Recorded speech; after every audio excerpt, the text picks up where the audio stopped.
honestly, that game was kind of rough in some areas.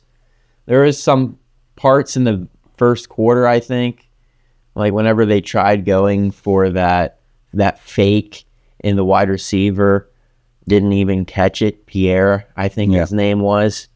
Mm-hmm. And all I'm thinking is, why are we trying to do all this trickery in the first quarter? I know. That was actually thrown by that Miles Killebrew. Yeah. And it was actually a really good pass. Yeah, it was right to him, and that should have been a catch. Mm-hmm. There's no way. I mean, the closest defender was like 10 feet away or 15 feet away. But in my opinion, that game, if you were a Steeler fan, that game had you on pins and needles. I know that you couldn't sit down. I couldn't sit down. I was, especially the ending, whenever they tried to prevent them from getting a first down, because if they got that first down, it basically would have been over. They probably would have ran up to do a field goal, drain the clock down. So just sitting down, waiting for at least 3 to 5 minutes to figure out if that was a first down or not, it really kept you on your toes. And I felt like I was on pins and needles. I was sweating. Well, we both picked the Steelers. If you would have watched our past podcast, we both picked the Steelers. I knew it was going to be a tough game. My gut was telling me the Commanders, like I always said, but I always go against my gut, and I picked the Steelers. Thank goodness I did. But I also said it was going to be a high-scoring game, and 28-27, that's fairly high scoring. So above everybody, but a lot of people were saying, "Oh, it's going to be 13-12. It's going to be 14-12. Less than 15. Yeah, they were calling it to be like 12-10. And I knew it was going to be higher scoring than that. Why do you think the Steelers won that game? I think they ended up losing the game, or the Washington Commanders ended up losing the game because they kept on shooting themselves in the foot. And really? I mean, Steelers shot themselves in the foot. So you could say that on both sides. No, that trick I think both of them shot themselves in the foot, but there was one touchdown. It was right in his hands. Right in his hands. I don't even think they got anything for it. I can't remember. But we also fumbled the ball right on the first. I know. Horn fumbled the ball right on the first. They were saying they should have whistled that because he was getting stopped. Between that and the trickery play that we had in the first period, like it was basically our second possession of the game. I mean, those things shoot yourself in the foot, and we both did that, both sides of the ball. So we did that. The Commanders did that. So I guess my question goes back again. Why do you think we won the game? I think the Steelers' defense really stepped it up in the second half. I'm pretty sure the Commanders only got one. All they got was a field goal. Well, I heard a statistic that the Steelers this year, now you might have to look it up, but I heard this on TV or on social media, that they have not allowed a TD in the third quarter all year. I'm actually looking at this right now. They did get 10 points in the third. Did they? But I'm looking at the fourth quarter. Or maybe that's the fourth quarter. Yeah, I was actually, I must have been thinking the fourth quarter, but they didn't get any points at all in the fourth quarter. And I think that's really what made the Steelers win. Yeah. Well, I think defensively we played fairly good all year round so far. But I really think that the two key factors in winning that game, one is keeping them off the field. So our time of possession was a lot more than what they had. The time of possession, where is it? Yeah, we had 36 minutes to their 23. So that's a lot. That is a lot. That is a lot. And I think one of the key factors with that, even though that we didn't have a running back over 100 yards, one running back, in a combination of our running backs, we went well over 100 yards. Yeah. It's probably close to 130, 140 yards altogether. So that in itself, I think, is the reason why we had time of possession. When I saw Najee Harris, it felt like the Steelers were a little one-dimensional because his average yards, and I looked this up earlier, but his average yards in this game was 2.5 yards was his average. Right here. It says 2.5 average, 1 touchdown, 21 attempts for 53 yards. Yeah, and you're not going to be on every game. Okay, you can't go out there. Even the best running backs don't go out there and, very few go out there and run 100 or more yards per game. Yeah. Okay, you're going to get stopped once in a while. Jerome Bettis was stopped once in a while. But again, that time of possession really helped us because this allowed their, offense to stay off the field. And they can be pretty potent in themselves. And especially in our secondary. I mean, I thought our secondary was lacking a little bit yesterday. I think that I was tired of Joey Porter getting penalties. People say he's really good, but I don't think the amount of times that the balls weren't thrown to that said receiver that was on Joey, or that Joey Porter was on, that does not make up for the amount of penalties that Joey Porter has had. Well, I don't Crucial plays. Yeah, well, there was a play that he got for pass interference. There was a play for face mask. Well, he's running alongside the guy. He has him well covered. Uh-huh. And he grabs his jersey. There's no reason for that. You're stride and stride with him. You're right next to him. And you caused a penalty on something that was trivial? I mean, you didn't need to grab him. You were right there. There's no reason to grab him. And was that the penalty when they were like so far back into their own territory? Like it was like at the 10-yard line. It was like a sack, and then the sack ended up not getting. They ended up scoring a touchdown on that drive, and we could have had them backed up well in their own 20-yard line. Mm-hmm. And I think in that drive there was 2 penalties on Joey Porter within that drive. Yeah, he kept on extending the play for them. And, it gets a little bit frustrating. I think he has a lot of potential. He got to get out of this grabbing people. There's no reason for it. I mean, it's like he almost has to wear mittens, boxing gloves. Put boxing gloves on him so he can't grab anybody. Beanie Bishop wasn't mentioned all that much. No. I didn't really hear his name. But that can also be a good thing because he didn't have any problems. Yeah, no, that's the key. I mean, did you hear his name? No. Okay, well, that might be a good thing because he didn't have any penalties on him. I saw that Cam Sutton had one really good defensive block on one of the possible catches. He had one good block that was... Yeah, he hit... Yeah, from what I remember, it seemed pretty crucial, that specific block. What about Patrick Queen? How many times we hear his name? I feel like Patrick Queen had his best game yet. Yeah, a lot of tackles before he was always there. Yeah, especially in the first half. In that first half, he was like boom, boom. I mean, that's all you've seen was him. Mm-hmm. And unfortunately, T.J. Watt was kind of like they had 3 people on him. I don't know if you've seen that. They were covering with 3 people. Yeah. Unfortunately, it opens up the other side. And Highsmith had a great game, too. Unfortunately, he got injured. Yeah, his ankle. Did you see that ankle? My goodness. Your ankle is not supposed to go in that direction. Mm-hmm. Apparently, he was on crutches. So, It seems like he's going to be out.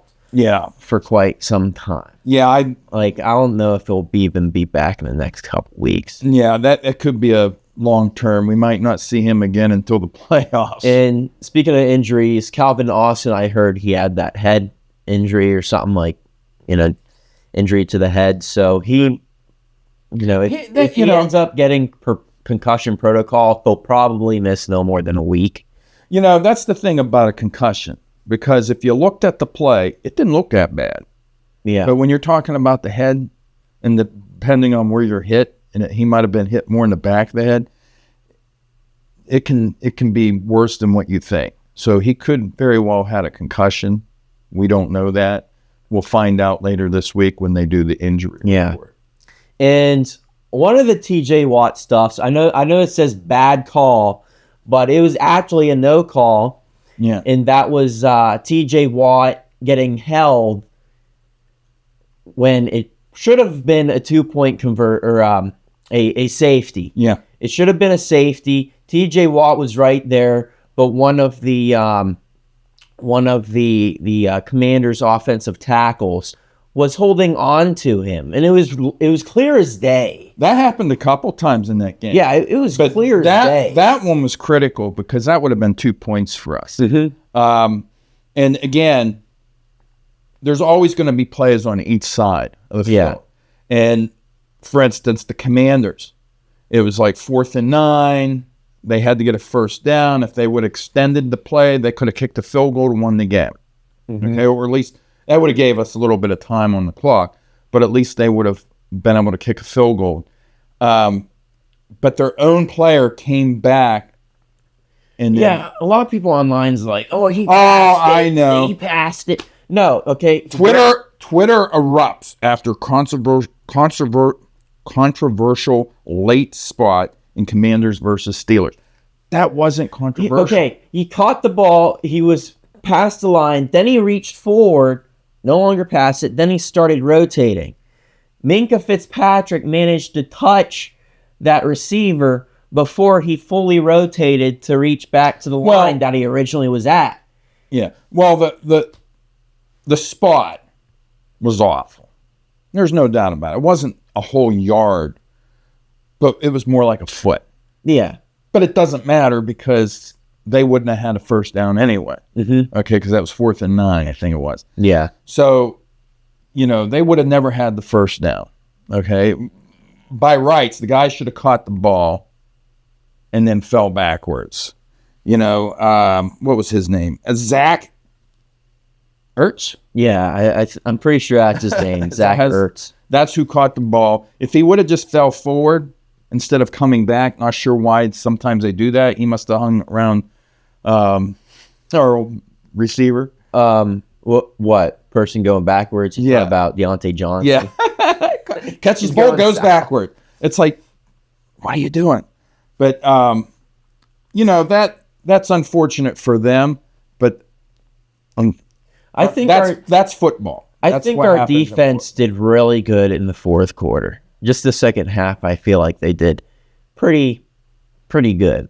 Yeah. And another person worth noting, and I think this was the person that did the most, Cam Hayward. He had 2 sacks from what I've seen yesterday. 2 of them. Boy, he can go. And he's just like this bulldozer. He runs over people, just a complete rhino, running over people, pushing them down.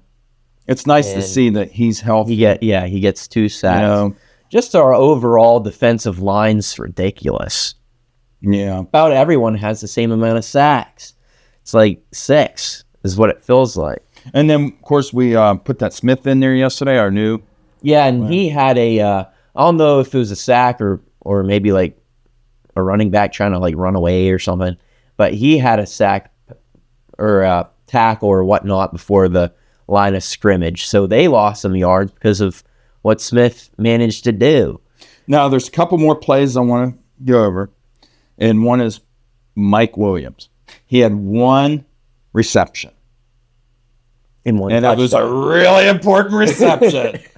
That was the one that basically sealed the game. Yeah, it was like 30-yard catch, I think it was. Okay. He had let me see what it was. I don't want to say for sure.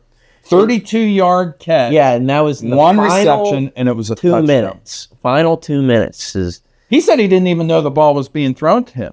Yeah, that's what he said. I guess really? he looked up. Yeah, he looked up in the air and seen the ball coming. So it's like, but I mean, that's why we got him. And it's so funny, the smile on his face and the excitement. It's like he didn't get that with the Jets. Yeah, apparently Aaron Rodgers never knew he existed. Yeah. Well, the Jets are just awful. They're losing to like. Yeah, they were destroyed. Yes, they were destroyed yesterday from what was it, Arizona? Where they playing? I think it was. Was it Arizona? Yeah, I think they only got 6 points or something like that. It was pretty bad. Arizona's shaping up to look. Yeah, it was 6-31. Yeah. So Arizona's looking to shape up pretty good. So that Mike Williams, I think that he's a great addition. I mean, the fact that we get him on, what was it, Tuesday? Yeah, and he just And like 4 days later or 5 days later, he's catching a touchdown, and a crucial go-ahead touchdown. Mm-hmm. It's like, that's crazy. And another touchdown worth noting is that George Pickens one.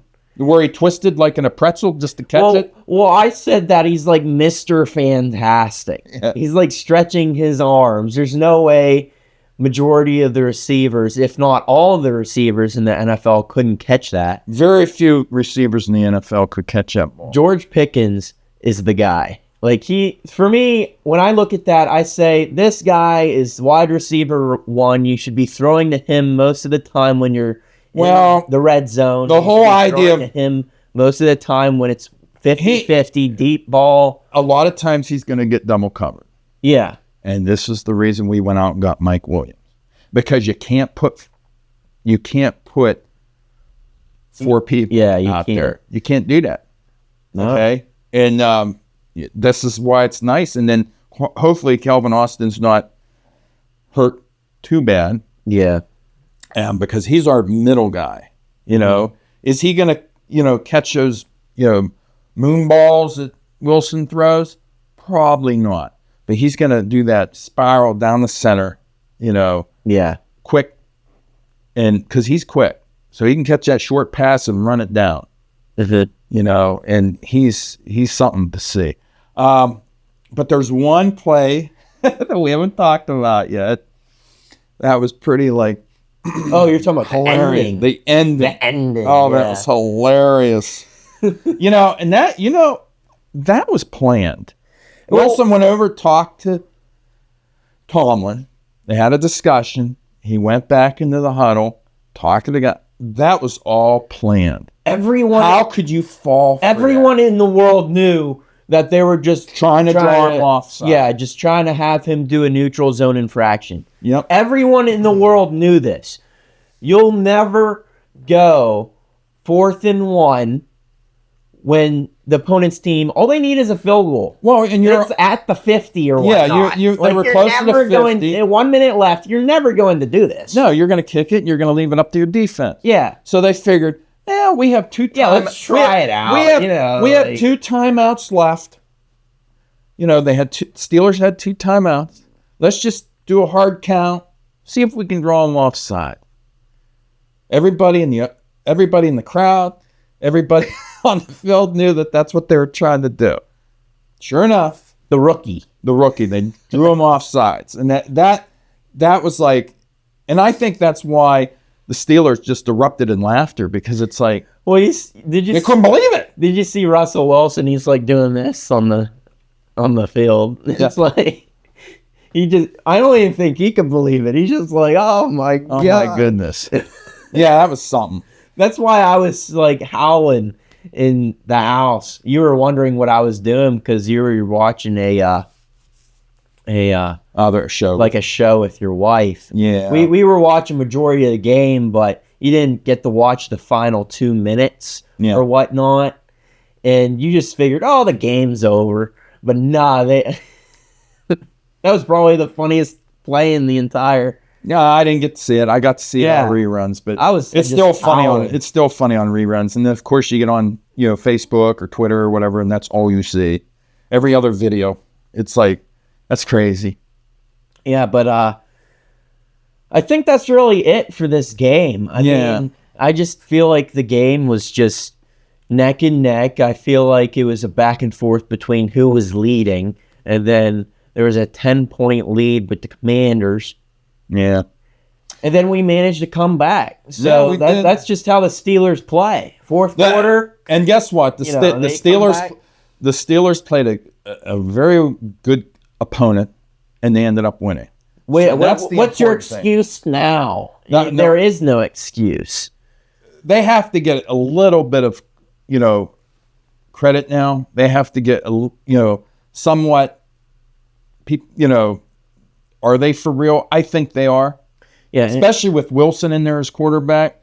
We have some threats. Mm-hmm. Okay.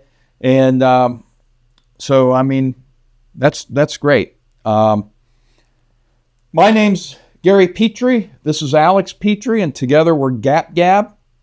If you go on our website, gapgab.com, you'll be able to see all of our podcasts there, or go on our YouTube channel. Yeah, and that's it. That's it. Let's see ya.